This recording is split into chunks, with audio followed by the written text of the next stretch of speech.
ഈ സുധാകരൻ്റെ കാര്യം പറഞ്ഞപ്പോഴാണ് അദ്ദേഹം അങ്ങ് ഈ ഇൻ്റർവ്യൂ കഴിഞ്ഞ ഉടനെ തന്നെ അദ്ദേഹം കണ്ട വാർത്താലേഖകരോട് ഒരു കാര്യം പറഞ്ഞു, അങ്ങ് വിളിച്ചിട്ടില്ലെന്ന്. അല്ല, അതിനാണ് ഞാൻ പറഞ്ഞത് മറ്റൊരു കാര്യം.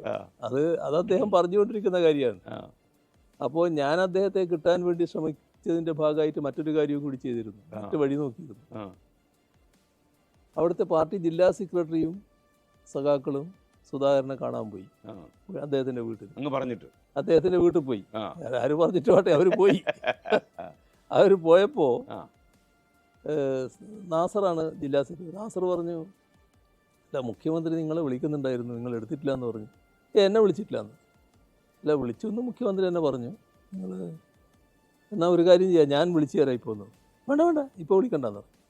അല്ല, ഞാൻ വിളിക്കാം, വേണ്ട ഞാൻ വിളിച്ചോളൂ, ഞാൻ അങ്ങോട്ട് വിളിച്ചോളൂ, ഇപ്പോൾ വിളിക്കണ്ട. അങ്ങോട്ട് സംസാരിക്കാൻ താല്പര്യമില്ല എന്നുള്ളൊരു അവസ്ഥയാണോ അത്? അതാണല്ലോ അത് കാണിക്കും. അതോ അതങ്ങോട്ട് പറയാൻ ബുദ്ധിമുട്ടാണോ? അപ്പോഴേക്ക് മറ്റ് ധാരണകളായി കഴിഞ്ഞു എന്നല്ലേ അതിൻ്റെ അർത്ഥം. അതെ, അതായിരിക്കും സ്വാഭാവികമായിട്ട് സംസാരിക്കാൻ നിൽക്കാതെ. അതാണെന്ന് കാണുന്നു. ഈ അങ്ങ് ഒരു മൂന്നാം ഊഴത്തിലേക്ക് അങ്ങയെയും അങ്ങയുടെ സംഘത്തെയും നയിക്കണം എന്ന് നമ്മുടെ സമുദായകരോട് ആവശ്യപ്പെട്ട് കഴിഞ്ഞു. ഈ അവസരത്തിൽ ഈ ഒരു മൂന്നാം ഊഴം വേണം എന്ന് പറയാൻ അങ്ങ് മൂന്ന് കാര്യങ്ങൾ പറഞ്ഞാൽ എന്തൊക്കെ പറയും?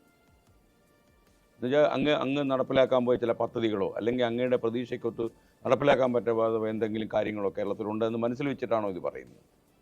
കേരളം പൊതുവിലാണ് നമ്മൾ കാണേണ്ടത്. അങ്ങനെ പൊതുവിൽ കാണുമ്പോൾ കേരളത്തിൻ്റെ നല്ല വികസനം ലക്ഷ്യമിട്ടുകൊണ്ടാണ് LDF കാര്യങ്ങൾ നീക്കിയത്. അതിലൊന്നാം ഊഴം പിന്നിട്ടപ്പോൾ കേരള ചരിത്രത്തിൽ തുടർഭരണം ഉണ്ടായിരുന്നില്ല. ജനങ്ങൾ തീരുമാനിച്ച് തുടർഭരണം നടക്കട്ടെ, അങ്ങനെയാണ് തുടർഭരണം വന്നത്. ആ തുടർഭരണത്തിൻ്റെ ഭാഗമായി സംഭവിച്ചത് എന്താ? ഇപ്പോൾ നമ്മുടെ സംസ്ഥാനം ഇപ്പോൾ ലോകത്തിൻ്റെ മുന്നിൽ തന്നെ ഒരു ശ്രദ്ധാകേന്ദ്രമാണ്.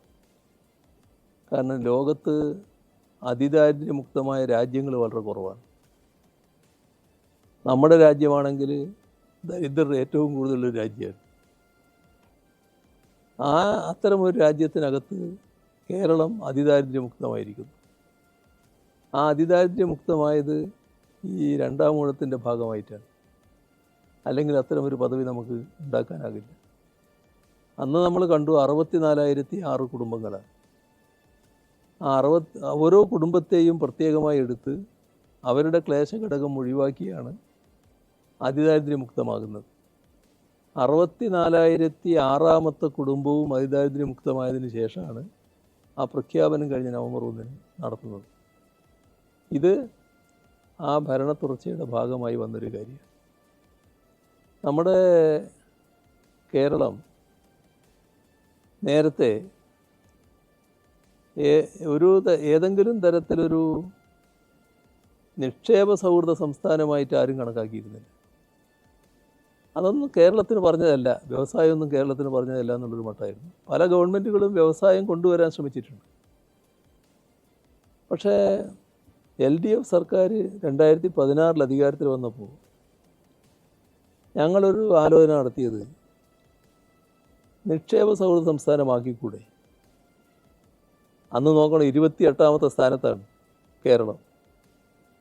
ഒരു ഗവൺമെൻറ്റും ആലോചിക്കാൻ സാധാരണഗതിയിൽ തയ്യാറാകുന്നൊരു കാര്യമല്ല. എന്തുകൊണ്ടായിക്കൂടാ? അങ്ങനെ ഒരു ആലോചന കടന്നു. ഞാൻ വിശദമായിട്ട് പറയുന്നില്ല, ഓരോ കാര്യങ്ങളും അതിൻ്റെ ഭാഗമായിട്ട് നടപടികൾ സ്വീകരിച്ചു. 7 നിയമം ഭേദഗതി ചെയ്തു, 10 ചട്ടങ്ങൾ ഭേദഗതി ചെയ്തു. ഇവിടെ വരുന്ന നിക്ഷേപകർക്ക് സഹായകരമായിട്ടുള്ള ഒട്ടേറെ തീരുമാനങ്ങൾ എടുക്കും. തീരുമാനങ്ങൾ വേഗത്തിലാക്കാനുള്ള മറ്റ് നടപടികളിലേക്ക് കടന്നു. 3 വർഷം നിങ്ങൾക്ക് ഒരു ലൈസൻസും ഇല്ലാതെ നിങ്ങൾ ആഗ്രഹിക്കുന്ന വ്യവസായം തുടങ്ങാം. കാരണം എല്ലാ കാര്യങ്ങളും നിങ്ങൾ ക്രമത്തിലാണെന്ന് നിങ്ങൾ കണ്ടാൽ മതി. പിന്നെ ലൈസൻസ് മറ്റ് അനുമതികൾ ആ 3 വർഷം കൊണ്ട് സമ്പാദിച്ചാൽ മതി. ഇതെല്ലാം നിയമപ്രകാരം ഉറപ്പുവരുത്തി. അപ്പോഴേക്ക് 2021 ബാക്കി നിൽക്കുകയാണ് ഇനിയും. 2021 തുടർഭരണം സമ്മാനിച്ചപ്പോൾ എവിടെയാണോ നിർത്തിയത് അവിടുന്ന് തുടങ്ങാൻ പറ്റി. അവിടുന്ന് തുടങ്ങിയപ്പോൾ നമ്മൾ ഇന്ത്യയിലെ നമ്പർ 1 സംസ്ഥാനമായി നിക്ഷേപ സൗഹൃദ കാര്യത്തിൽ. അത് പിറ്റത്തെ വർഷവും ആരും തുറന്നു. 2 വർഷം തുടർച്ചയായിട്ടത് നിലനിർത്തുക. ഇതിൻ്റെ ഭാഗമായി കേട്ടാഞ്ഞെട്ടുന്ന തുകകളില്ലേ നമുക്ക് നിക്ഷേപ വാഗ്ദാനമായിട്ട് വന്നത്. 2 ലക്ഷം കോടിയോളം രൂപയാണ് നമ്മുടെ കൊച്ചിയിലെ ആഗോള സംഗമത്തിലുണ്ടായത്, നിക്ഷേപ സംഗമത്തിൽ. ദാവോസിലെ യോഗത്തിൽ 1,80,000 കോടിയുടെ വന്നു. ഇതൊക്കെ വലിയ മാറ്റമാണ്. വലിയ മാറ്റം. ഞാൻ അങ്ങയുടെ ഒരു കാര്യം ചോദിച്ചല്ലേ, ഈ പലപ്പോഴും ഈ അല്ല, ഒരു കാര്യം കൂടി പറഞ്ഞ് ഞാൻ നിർത്താം. 3 നിങ്ങൾ ചോദിച്ചത്. അതിൻ്റെ 3 ഞാൻ പറയാം. 2016 നമ്മൾ കേരളത്തിലൂടെ സഞ്ചരിക്കുമ്പോൾ, നിങ്ങളും എല്ലാം സഞ്ചരിക്കുമ്പോൾ, ചിലയിടത്ത് എത്തിയാൽ നമ്മൾ അറിയാതെ മൂക്കിങ്ങനെ അമർത്തി പിടിക്കും. കാരണം ദുർഗന്ധം. വഴിയിൽ നോക്കിയാൽ വല്ലാത്ത മാലിന്യ കൂമ്പാരം. ആകെ നമ്മൾ വലിയ സംസ്കാര സമ്പന്നരാണ്, 2 നേരം കുളിക്കുന്നവരാണ്. പക്ഷേ നമ്മുടെ ഒരു ശീലം അന്ന് ഉണ്ടായിരുന്നത് ഈ വീട്ടിലെ മാലിന്യം ഒരു പ്ലാസ്റ്റിക് ബാഗിലാക്കിയിട്ട് ആരെങ്കിലും പറമ്പിലേക്ക് വലിച്ചെറിയുന്ന ഒരു രീതിയായിരുന്നു. നമ്മളത് അഡ്രസ്സ് ചെയ്തല്ലോ. മാറ്റം ഫലപ്രദമായിട്ട് കാണാനുണ്ടല്ലോ. ഇന്ന് കേരളം വളരെ വലിയ തോതിൽ മാലിന്യമുക്തമായിട്ട് നിൽക്കുകയല്ലേ. അപ്പോൾ ഇതിനെല്ലാം തുറച്ച വേണ്ടതായിട്ടുണ്ട്. ഇതൊക്കെ LDF-ന് മാത്രമേ കഴിയൂ എന്നുള്ളതൊരു വസ്തുതയാണല്ലോ. അപ്പോൾ അതുകൊണ്ടാണ് ജനങ്ങൾ LDF തന്നെ ആവട്ടെ എന്ന് ചിന്തിക്കുന്നത്. ലോകത്തെവിടെയായാലും ഏത് സമയത്തും 24 വാർത്തകളും ഓഗ്മെന്റഡ് റിയാലിറ്റി പാക്കേജുകളും എക്സ്പ്ലെയിനറുകളും വിശദമായി കാണാൻ ഞങ്ങളുടെ YouTube ചാനൽ നിങ്ങൾക്ക് സബ്സ്ക്രൈബ് ചെയ്യാം.